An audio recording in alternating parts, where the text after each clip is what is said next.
The bid that changed everything. The charity auction was supposed to be harmless. At least, that was what my sister promised me. "Come on, Daniel," Emma said, laughing as she dragged me toward the ballroom. "It's for a good cause. You'll stand on stage for 5 minutes, someone bids on you, and you have to take them to dinner. That's it."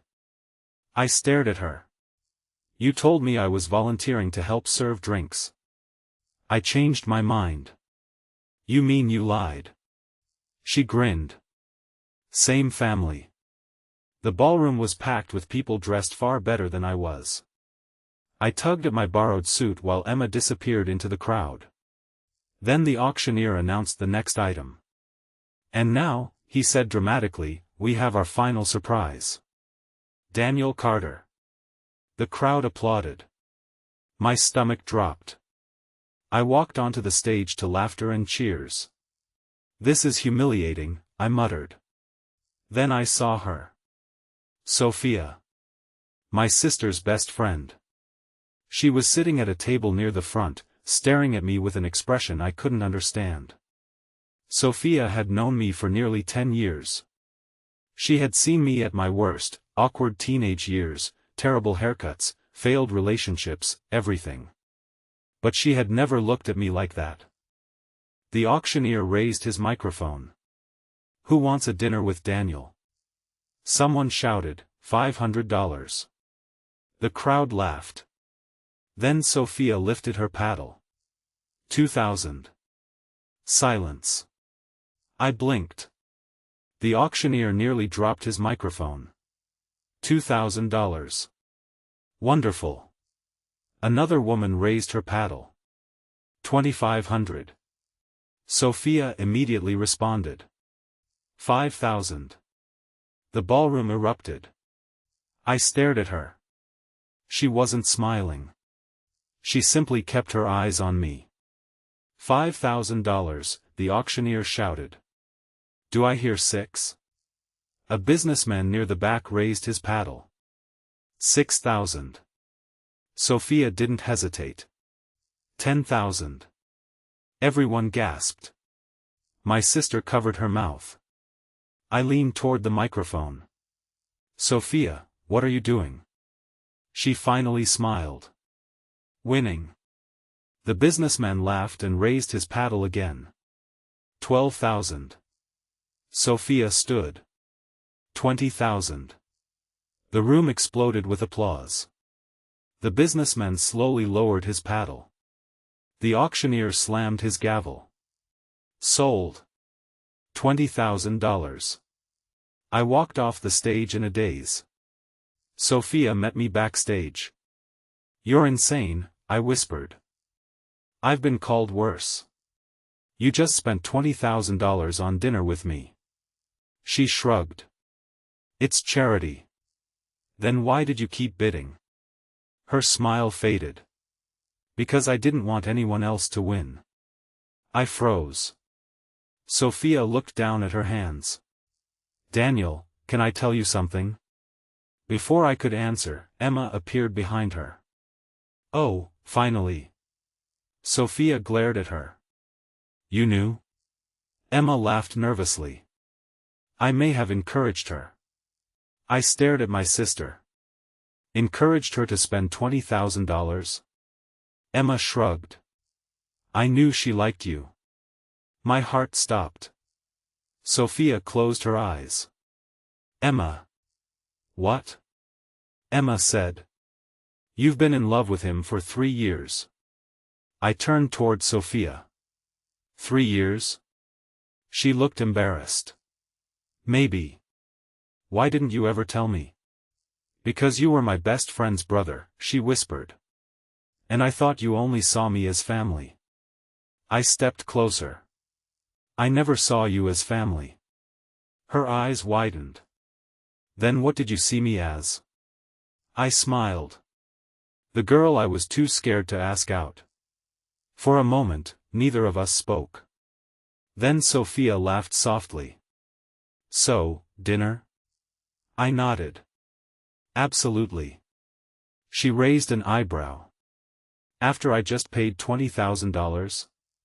I smiled. No, she looked confused. I'm taking you to dinner. Why? Because I'm not letting you buy your way into my heart. She smiled. Good. Behind us, Emma shouted, finally. Sophia and I looked at each other and laughed.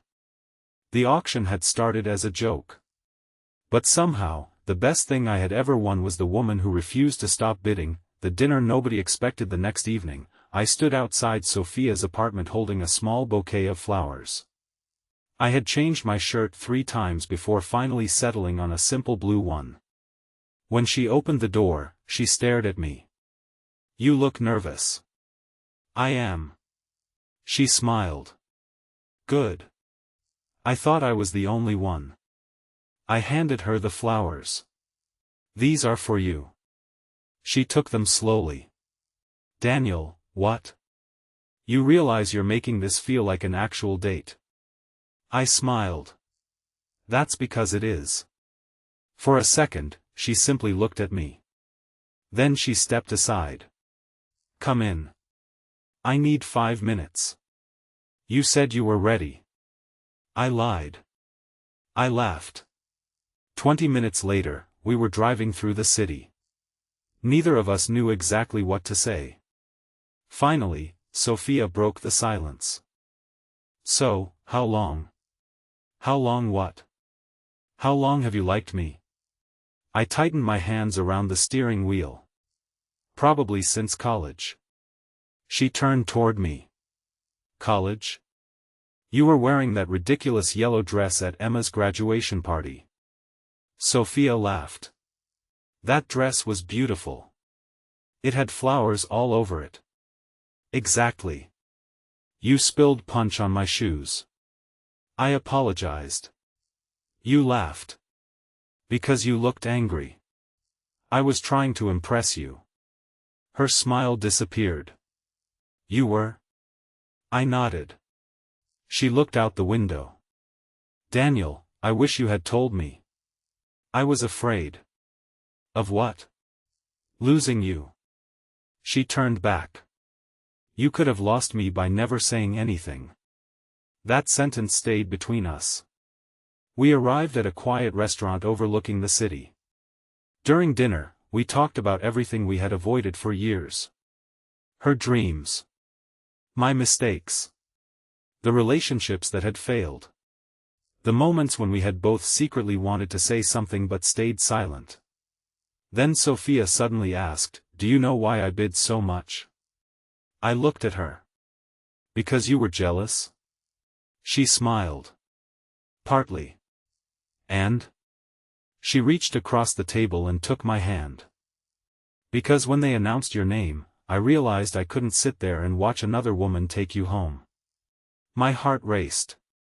I would have gone with you anyway. She squeezed my hand. Now you tell me. We both laughed. But just as I leaned closer, my phone rang. Emma. I answered. What? Her voice was unusually serious. Daniel, where are you? Dinner. With Sophia? Yes. There was a pause. Okay. Don't panic. I frowned. Why would I panic? Because Dad just called me. My smile disappeared. What happened? He found out about the auction. So? He wants to see you tomorrow. I glanced at Sophia. Why? Emma hesitated. He says it's about the family company. My stomach tightened. What does that have to do with Sophia? Another pause. Then Emma whispered, everything. The call ended. Sophia had heard enough. What is it? I shook my head. I don't know. She looked worried. Daniel, before I could answer, a black SUV stopped outside the restaurant. A man in a dark suit stepped out and entered the building. He looked directly at our table. Then he walked toward us. Daniel Carter? I stood. Yes? The man placed an envelope on the table. Your father asked me to give you this. I opened it. Inside was a photograph. It showed Sophia. But the picture was taken years ago. On the back, someone had written 6 words, "She knows why your mother disappeared." I looked at Sophia. Her face had gone completely pale, the secret Sophia kept for several seconds. Neither of us moved. I looked at the photograph again. It showed Sophia standing beside my mother. They were outside an old house I had never seen before. My mother was smiling. Sophia couldn't have been older than 17. I slowly raised my eyes. "Sophia, what is this?" She swallowed. "I was hoping you would never find out." My chest tightened. "You knew my mother?" "Yes." "How?" Sophia looked toward the window. "Because she helped my family." I stared at her. "My mother died when I was 12. I know. You weren't even supposed to know her." "I did." Her voice trembled. "She met my father when he was working for your family's company. He discovered that someone inside the company was stealing money. Your mother found out." I felt cold. "And then?" "She tried to expose them." "Who?" Sophia looked directly into my eyes.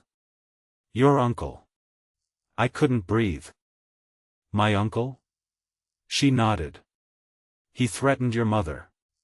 She was terrified. She planned to leave town with you." I remembered almost nothing from that time. Only fragments. My mother crying. Suitcases near the front door. My father shouting.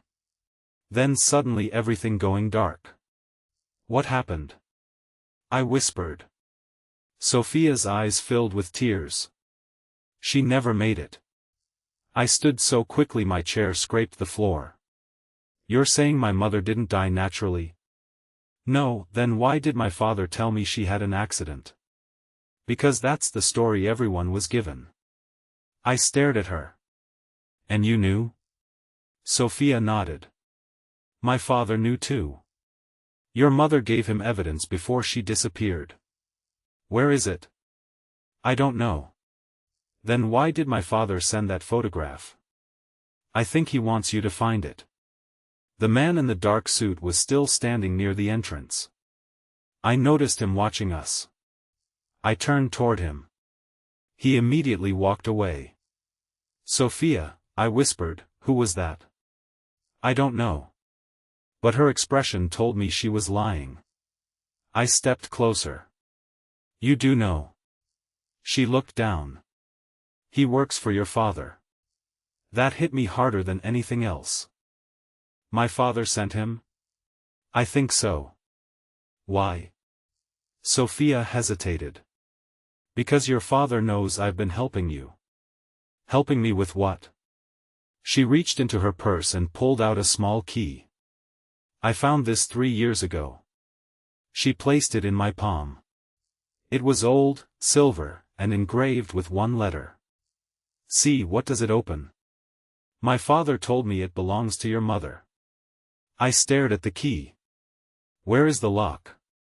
Sophia took a deep breath. "Your childhood house." I froze. "That house was sold years ago." "No," she shook her head. "Your father never sold it." I felt the room spinning. "Then why did he tell me it was gone?" "Because something is hidden there." I looked at the photograph again. For the first time, I noticed something in the background. A red mailbox. I remembered it. The old house. The broken porch. The giant oak tree beside the garage. My mother's favorite place. I closed my hand around the key. "I'm going there tonight." Sophia immediately stood. "I'm coming." "No, Daniel, this could be dangerous." She stepped closer.